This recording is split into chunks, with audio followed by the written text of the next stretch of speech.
भगवान ऐसी बेटी किसी को ना दे। नताशा बहू, तुमने अपने मायके न्योता भेजा कि नहीं?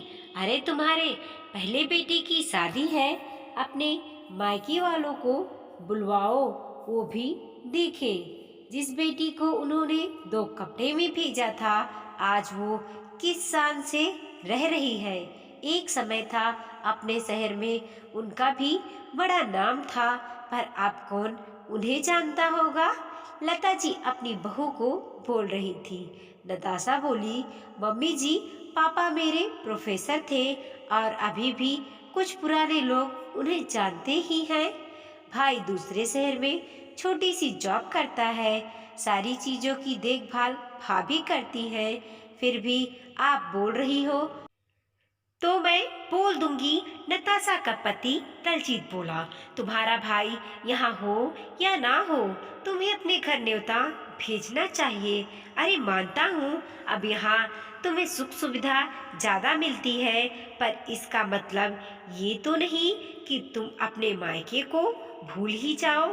पैसों से ज्यादा रिश्तों की गहराई और उसके रंग में फर्क नहीं पड़ना चाहिए। नताशा चिढ़कर बोली, आप और आपकी माँ बड़े मजे ले रहे हो। मानती हूँ मेरे मायके में सुख सुविधा और पैसे नहीं है, तो क्या उसकी जिम्मेदार मैं हूँ? अरे मेरे भाग्य से आपके घर में पैसों की बरसात हो गई, मायका कंगाल हो गया तो मैं क्या कर सकती हूँ। अपनी बहन को देखो कैसी जिंदगी जी रही है, उसे न्योता क्यों नहीं भेजते? बुलाओ उन लोगों को, मैं भी तो देखूं उनकी शान। दलजीत बोला, अरे तुम तो नाराज हो गई। अब ससुराल वालों के लिए मजाक नहीं करूँगा तो किसके लिए करूँगा? और सही कहा तुमने, विधि के घर भी बोलना होगा। अब आए या ना आए, कल को कहेगी भाई के पास पैसे हो गए तो भाई भूल गया। मैं माँ को कह दूंगा, वो फोन कर देंगी। नताशा नाराज होकर बैठ गई तो दलजीत बोला, अब छोड़ो पुरानी बातों को, खुशी का मौका है, हमारे बेटे की शादी है। 28 साल हम लड़ते झगड़ते यहाँ तक पहुँच गए। हमारा बड़ा बेटा बहू तो आ नहीं रहे हैं, अब उनकी खुशी के लिए हम भी खुशी मनाते हैं। चलो मैं बाहर की तैयारी देखता हूँ, तुम घर की तैयारी देख लो। इतना कहकर वो घर से निकल गए। इधर सिमरन, नताशा की भाभी, अपने ससुर प्रसाद बाबू से बोली, बाबूजी, नताशा दीदी के घर से न्योता आया है, उनके छोटे बेटे की शादी है, हम सबको बुलाया है, ये भी 2 दिन की छुट्टी लेकर आ रहे हैं। वो बोले, बहू, तुम्हारी ननद पहले यहाँ कितना आती थी, मायके को अपना सहारा समझती थी। जब से उसकी शानो शौकत बढ़ी, यहाँ का रास्ता ही भूल गई। अब यहाँ आने से उसकी इज्जत जो घट जाती है। इसमें गम में तुम्हारी सास भी इस दुनिया से चली गई। पहले तो रक्षाबंधन में आती थी, अब तो उसमें भी आना बंद कर दिया, बस एक राखी भेज देती है। कई साल हो गए उसे देखे हुए, अब उसे हमारी याद कैसे आई? सिमरन बोली, बाबूजी, जो हुआ उस पर मिट्टी डालो। क्या बेटी जैसा सहारा एक बहू नहीं दे सकती? अब रिश्ता है तो निभाना ही पड़ेगा। माँ जी के जाने के बाद नहीं चाहती कि लोग ये कहे कि भाभी ने रिश्तेदारी नहीं निभाई। मैं हूं ना, आप चिंता क्यों कर रहे हैं? मैं सब संभाल लूंगी, किसी चीज की कमी नहीं होने दूंगी। सिमरन के पति दिनेश दूसरे शहर में छोटी सी जॉब करता था। घर के हालात अच्छे नहीं थे, सोने का भाव इतना बढ़ गया था कि नया कुछ खरीदना सिमरन के बस की बात नहीं थी। उसने अपनी पुरानी सोने का मांग टीका को साफ करवाया और बाजार से एक साड़ी और मिठाई लेकर पैक करवा ली और पूरे परिवार के साथ अपने ननद के घर पहुंची। रात में समारोह था। सिमरन ने तोहफा प्रसाद बाबू के हाथों से ननद को दिलवाया। नताशा तोहफे को देखकर उखड़ी हुई आवाज में बोली, बाबूजी, इसकी क्या जरूरत थी? मैं कौन सा मायके के सहारे बैठी हूँ? मैंने बहू के लिए सब ले लिया, बेकार में लोग देखेंगे तो हंसेंगे। आप तो बस बहू को आशीर्वाद ही दे दीजिए। लता जी आगे बढ़कर पैकेट लेकर बोली, अब मायके से क्या आया है ये तो देखना ही पड़ेगा। उन्होंने साड़ी को खोलते हुए कहा, ऐसी साड़ी हमने अपनी ड्राइवर की बेटी की शादी में दी थी। नताशा की ननद विधि साड़ी लेते हुए बोली, भाभी ये बहुत सुंदर साड़ी है, आप पर बहुत खिलेगी। और माँ, मायके की कोई भी चीज महंगी और सस्ती नहीं बल्कि प्यार से लिपटा हुआ मायके का सहारा होता है। नताशा बोली, विधि दीदी अगर आपको ये पसंद है तो आप ही रख लीजिए, क्योंकि मैं और मेरी बहू तो ये नहीं पहन सकते हैं। प्रसाद बाबू बहू का चेहरा देख रहे थे। सिमरन धीरे से बोली, बाबूजी बोलने वाले तो बोलते ही हैं, हमने दिल से उपहार दिया है, बस यही बहुत है। तभी विधि प्रसाद बाबू से बोली, बाबूजी पिता का प्रेम और आशीर्वाद ही बहुत बड़ा सहारा होता है। पैसों तो हाथ के मैल है, कल आपके पास था आज इनके पास है, ना जाने कल किसके पास रहेगा। विधि की शादी भी एक संयुक्त परिवार में हुई थी।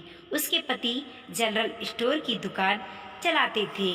कोरोना काल में उसका बहुत नुकसान हुआ, जिसके कारण विधि की माली हालत भी ठीक नहीं थी। मायके में पैसे होते हुए भी कभी भी मदद नहीं मिला और विधि के पास जितना था उसमें ही वो खुश रहती थी। सर्दी का मौसम था, चारों तरफ मेहमानों की भीड़ थी। प्रसाद बाबू को थोड़ी सर्दी का एहसास हो रहा था तो सिमरन ने जल्दी से अपने थैले से चादर निकाली और उन्हें दी। वहीं बच्चे चारों तरफ खाने पीने की चीजों को देखकर ललायित हो रहे थे। कभी आइसक्रीम तो कभी चाट खा रहे थे। जब फोटो खिंचवाने का समय आया, नताशा की सास बोली, अरे बहू मायके वालों को तो आगे लाओ। नताशा धीरे से बोली, आपको मेरे मायके वालों में ही बड़ी हमदर्दी हो रही है, आप अपनी बेटी को आगे क्यों नहीं करती। यहाँ मेरी जान पहचान के बहुत लोग हैं, मुझे अपनी बेइज्जती नहीं करवानी है। जैसे ही प्रसाद बाबू और सिमरन के बच्चे आगे आने लगे, नताशा बोली, बाबूजी किस सवारी का कुर्ता और ये चादर पहनकर आ गए हैं, कुछ तो मेरी इज्जत का ख्याल किया होता। फोटो में आप कैसे आएंगे।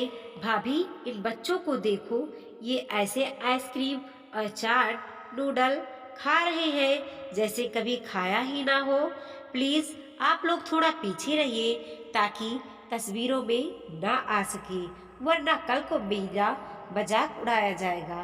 बेटी के मुंह से ऐसी बातें सुनकर प्रसाद बाबू का हृदय छलनी हो गया। वो बहू से बोले, बहू मुझे यहाँ से ले चलो, मेरा दम घुट रहा है। सिमरन का पति बोला, हाँ सिमरन चलो, यहाँ हमारे लिए कुछ भी नहीं रखा है, बेकार में अपनी बेइज्जती करवाने से क्या फायदा। ऐसा समारोह हमारे लिए नहीं है। सब मौज मस्ती में लगे थे। तभी नताशा की ननद विधि आई और बोली, बाबूजी ऐसे मत जाइए, खाना खा कर जाइए, घर पहुंचने में आपको 6 से 7 घंटे लग जाएंगे। आप थके हारे आए और ऐसे ही चले जाएंगे। यहाँ तो लोगों की आंखों पर पैसों की चमक है, दूसरों का छोड़िए, मेरी माँ ने भी पैसों का चश्मा पहन लिया है। फिर मैं अपने भाई और भाभी से सहारे की उम्मीद कैसे रख सकती हूँ। आप रुकिए, मैं रास्ते के लिए आपके लिए कुछ लेकर आती हूँ। सब जाने लगे। सिमरन दोनों बच्चों का हाथ थामे थी। सिमरन का पति ऑटो लेने के लिए गए। तभी वहाँ नताशा आई और बोली, क्या हुआ, आपने ऐसी शादी कभी नहीं देखी होगी, इसीलिए आपका यहाँ मन नहीं लग रहा होगा, तभी आप सब जा रहे हैं। सिमरन बोली, ऐसी बात नहीं है दीदी, घर पहुँचते पहुँचते बहुत रात हो जाएगी, इसीलिए अब हम चलते हैं। लता जी बोली, अरे आप लोग तो एक ही थैला लेकर आए थे जो हमारी बहू को उपहार में दे दिया। फिर जाने से पहले ये 2 थैले कैसे हो गए आपके पास? नताशा भी आश्चर्य से देखी तो लता जी बोली, अरे आपके हाथों में ये क्या है? लोग तो बेटी के घर का पानी भी नहीं पीते, आप यहाँ से क्या ले जा रहे हैं?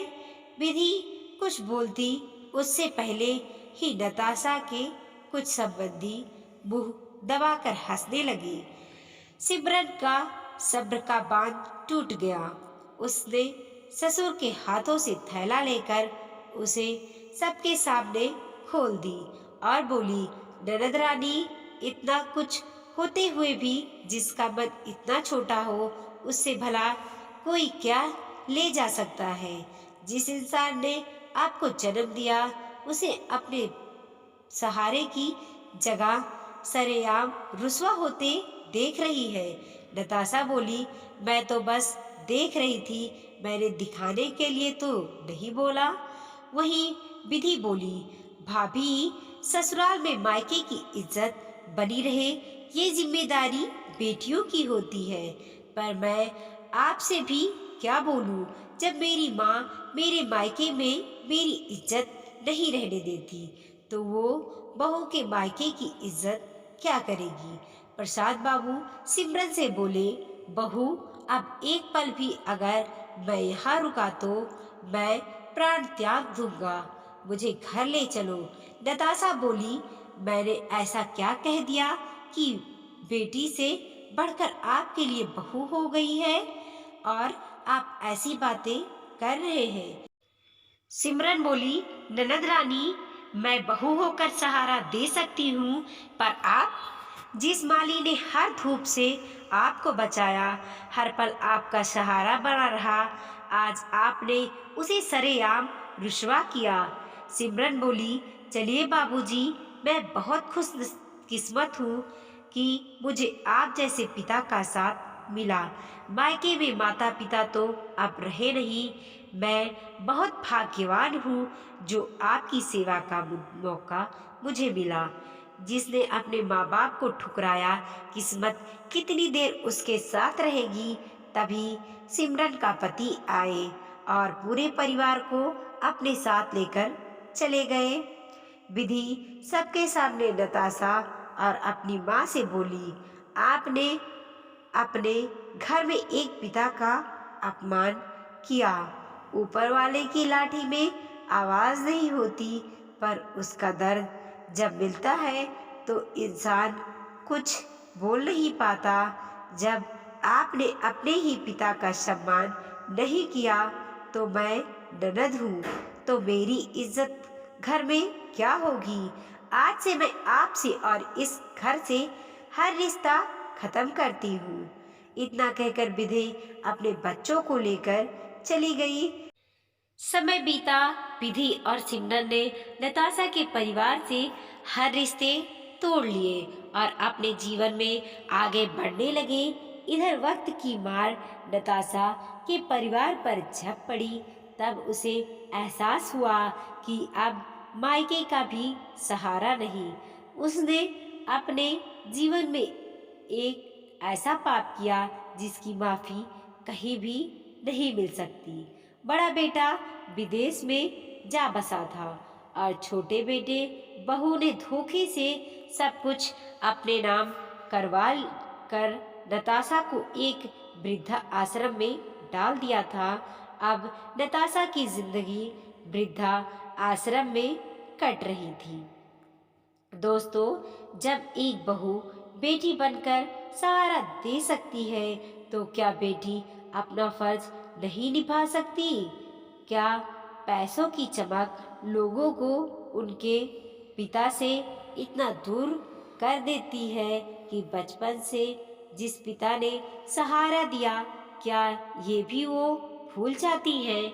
ऐसा नहीं होना चाहिए। बेटियां तो अपने बाप का गुरूर होती हैं, अपने बाप का गुरूर तो कभी तोड़ो ना। वीडियो को लाइक कीजिए, कमेंट कीजिए और अपने दोस्तों के साथ ज़रूर शेयर कीजिए। चैनल पे नए हैं तो प्लीज़ सब्सक्राइब कीजिए और देखते रहिए मोटिवेशनल स्टोरी।